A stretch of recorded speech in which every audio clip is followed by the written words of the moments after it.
pessoal, tudo bem com vocês? E sejam bem-vindos a mais um episódio de Lendo Inglês com o livro The Star Shepherd. A gente tá aqui lendo, o livro em inglês para vocês treinarem a leitura. Eu faço a leitura do capítulo todo para vocês irem escutando a pronúncia das palavras. Depois você vai e, se você tiver como adquirir o seu livro, o link tá na descrição aqui do vídeo. Você pode abrir o seu livro e ler em voz alta. Lembre-se de sempre ler em voz alta para você treinar a sua pronúncia. Ou se você não tiver como adquirir o livro, eu sempre deixo a legenda aqui em inglês para você voltar ao vídeo. Você põe no mudo, Primeiro você escuta a minha leitura do capítulo para ir pegando as pronúncias das palavras, e depois você volta no começo do vídeo e põe no mudo e vai lendo as legendas para você treinar em voz alta também a sua leitura. Se você é novo aqui no canal, seja bem-vindo. Se você quiser pegar a história desde o começo, desde o capítulo 1, vai lá na playlist Lendo em Inglês que você vai ter todos os capítulos, porque hoje a gente vai ler o capítulo 25. Se você já é inscrito no canal, seja bem-vindo de volta e bora lá ler o capítulo 25 juntos, tá? Vamos começar. Chapter 25. Wait! Carol ran after Andra, and she turned to him with a knowing smile and a raised eyebrow. I'm sorry, you're right. Let's talk to Jector. Maybe he knows something. She grinned wider. I was just thinking the same thing. She slid her hand into Carol's, and the warmth of her grip fueled his resolve to save the stars in spite of his father. Is it still okay if I call you Star Boy? Carol had to smile. What would he have done without her? Of course. Jector ducked into the same house his fellow giant had disappeared into with Cypher, and they followed him, determined to learn what they could from their new friends. But when they stepped inside, they were startled into awe silence. The interior walls of the house were covered in intricate carvings of stars and constellations and thin lines connecting them in a net-like formation. They were hauntingly lovely and unlike anything Carol had seen before. Jector and the other giant were bent over Carol's dog, who was laid out on a small table. The second giant was smaller than Jector, and the needles at the ends of its fingertips were hooked. The giants were working together to patch up Cypher and bind his wounds. The needle tips on the huge hands were somehow able to do this delicate work. All Carol's anxiety about Cypher rushed back, making him dizzy. Will he be all right? Jector glanced from Cypher's still body. He should be good as new very soon. We're almost done. Thank you, Carol managed to say, warm relief washing over him. If the Vizsla had succeeded... Carol shuddered and banished the thought. The smaller giant nodded. We are quite good at fixing flesh creatures, just like we are at making burlap cases. But our own clockwork insides have so often mystified us. Needles are useless for it. A wayward laugh bubbled up in Carol's throat, but he swallowed it back. He'd save his laughter for when the stars were all back in the sky and the Vizsla were once again banished. You made the original cases for the stars? Andra asked.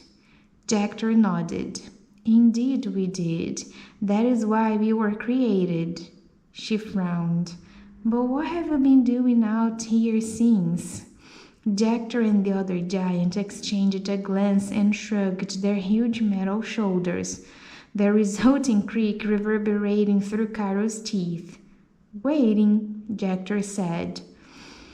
Did you make these carvings? Carol asked, eyeing the walls of the house. Jector's clockwork eyebrows lifted.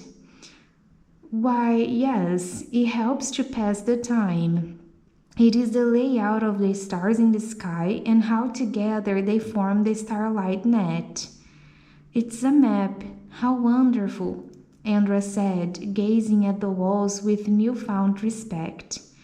They finished with Cypher, and to Carol's immense relief, his dog's chest rose and fell in peaceful sleep. Cairo fished in his pocket for a biscuit and left it near Cypher's nose so he'd find it when he woke up. "Let me introduce you to the others," Jector said. "First, this is Rummy. She is a weaver." He gestured to the giant who had helped patch up Cypher. "Pleased to meet you," Cairo said. "Thank you for helping my dog." Andra wrinkled her nose. "What's a weaver?" "Most of us here are teachers, like me," Jector said. "But others like Rumi are weavers, and we have a few framers too," Rumi said. "We wove the star casings. Stitchers sewed the pieces together, and framers crafted the hook to hang them in the night sky. Put a stitcher and a weaver together, and we can sew up a torn metal body or a fleshy one. With the help of a framer, we can make houses, tents, most things we need." "But you have a hard time with clockwork?" Cairo asked, surprised. "We do. The gears work together too precisely, and there are too many of them." Rumi held up her hands. While nimble compared to Jector's, they were still quite large. "We cannot get a grip of them, and our needles cannot sew gears back together. That is why your father appearing in these mountains has been such a gift. Some of us have been lumbering around broken for decades or longer," Jector said. "We can patch ourselves up fine, but stars help you if you have a broken gear in your knee." Cairo digested this as Jector led them from the house and introduced them to each of the other giants sitting near the fire pit with Tyrion. It was difficult not to look at his father and hope that his condition would suddenly change.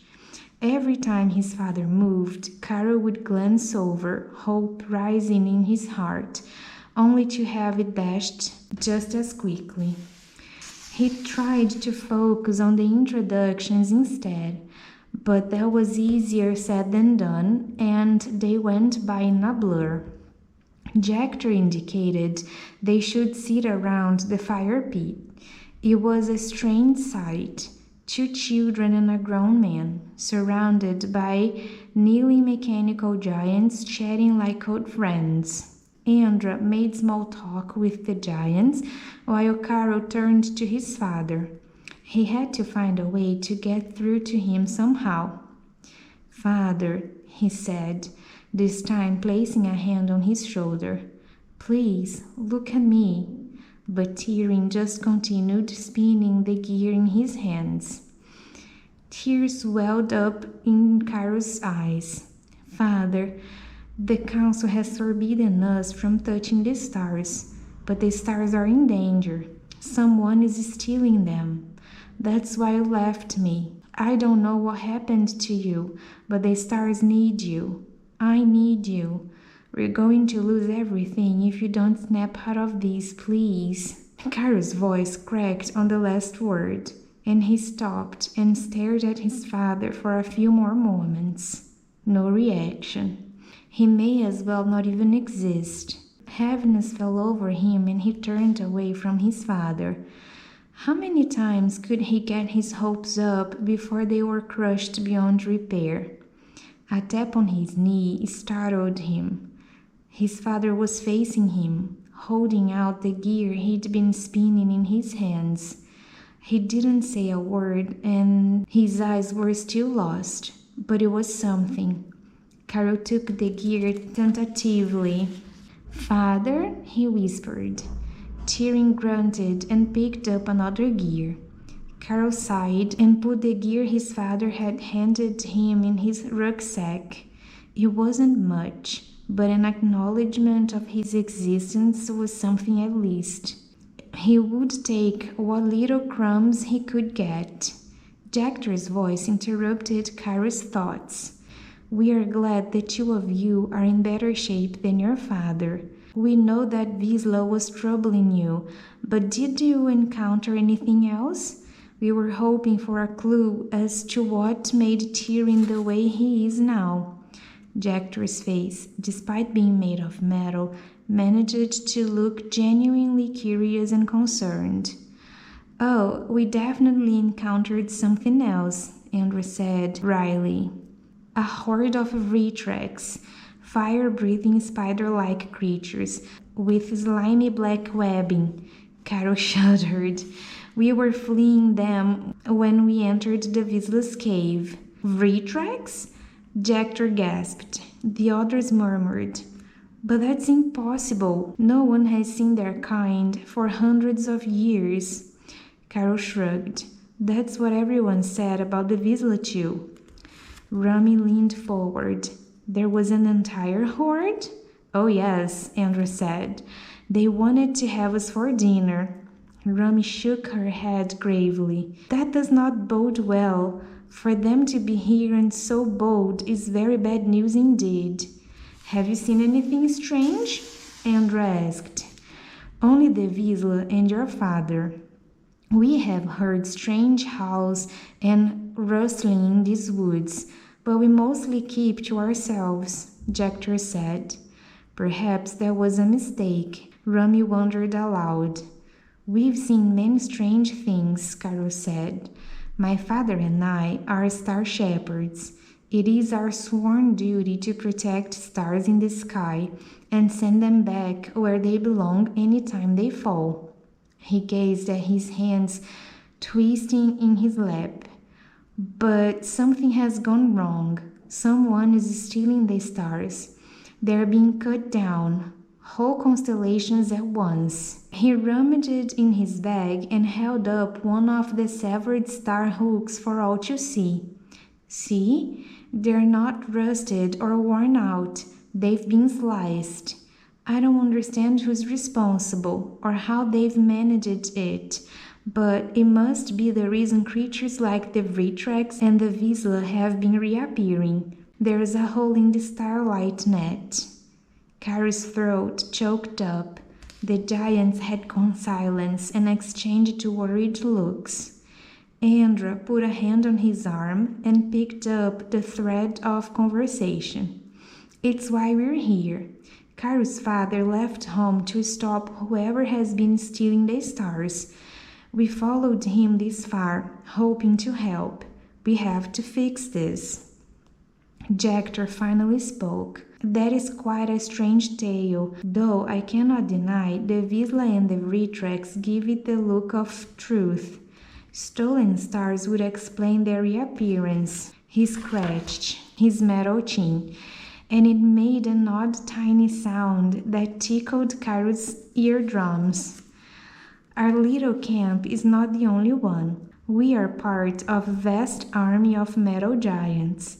There are the orers who mined the ore, the crafters who made the hearts of stars, and the flyers who hung the stars in the sky.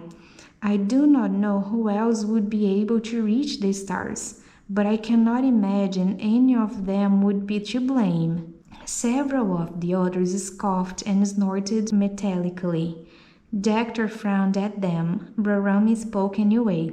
"Our job as teachers was vitally important, but some of the others have grown too big for their metal breeches, if you ask me. The flyers deemed themselves more important, and we were ostracized from our brothers and sisters. That was when we came here, so we could go about our business as we see fit." "Wait, the ones who actually hung the stars in the sky are still around?" Andrew said in disbelief. "Of course, we all are." "But we thought you died out. Everyone did," Carol said. "When we found you, we assumed you were all that was left."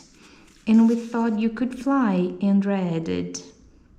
Rami and several others laughed, sending a ringing rhythm toward the stars. "Lucky for us, we do not die that easily, and we are happy enough on the ground." Carol glanced at Andrew and knew without question that she was thinking the very same thing he was. "We need you to take us to see them. We have to talk to the flying giants." Gente do céu, daí tá. tem vários tipos de gigantes, cada gigante tem uma tarefa, foi criado para uma tarefa específica para poder criar, proteger as estrelas e botar as estrelas no céu. Só que pelo jeito ali do finalzinho do capítulo, dá a entender de que os gigantes, que são os gigantes, os flyers, né, que são os voadores que botaram as estrelas no céu, provavelmente eles estão meio corrompidos ali, eles podem estar por trás aí do fato das estrelas estarem sendo arrancadas do céu, porque provavelmente eles são os únicos que conseguem voar para o céu e arrancar essas estrelas. E tenho a minha teoria de que esses gigantes foram comprados ou convencidos por aquele cara lá do conselho dos Star Shepherds, o chefe lá do conselho dos Star Shepherds, porque ele parecia ser o mauzão aí da história. Vamos ver o que a gente vai descobrir nos próximos capítulos. Então é isso aí, pessoal. Se vocês gostaram do vídeo, clique em gostei, que isso me ajuda bastante. Se inscrevam no canal. Não se esqueçam agora de fazer a parte de vocês, de ler o capítulo em voz alta, ou no livro de vocês, ou aqui na legenda, quem não tiver o livro. E se você gosta do canal, se você gosta dos vídeos aqui do canal, envie os vídeos que você gostar para outras pessoas. Isso ajuda bastante o canal, ajuda o canal a crescer. Fico sempre grata a todo mundo que pode indicar o canal para outras pessoas. Isso me ajuda bastante. E muito obrigada por chegar até aqui. A gente vai se falar nos próximos vídeos, pessoal. Tchau!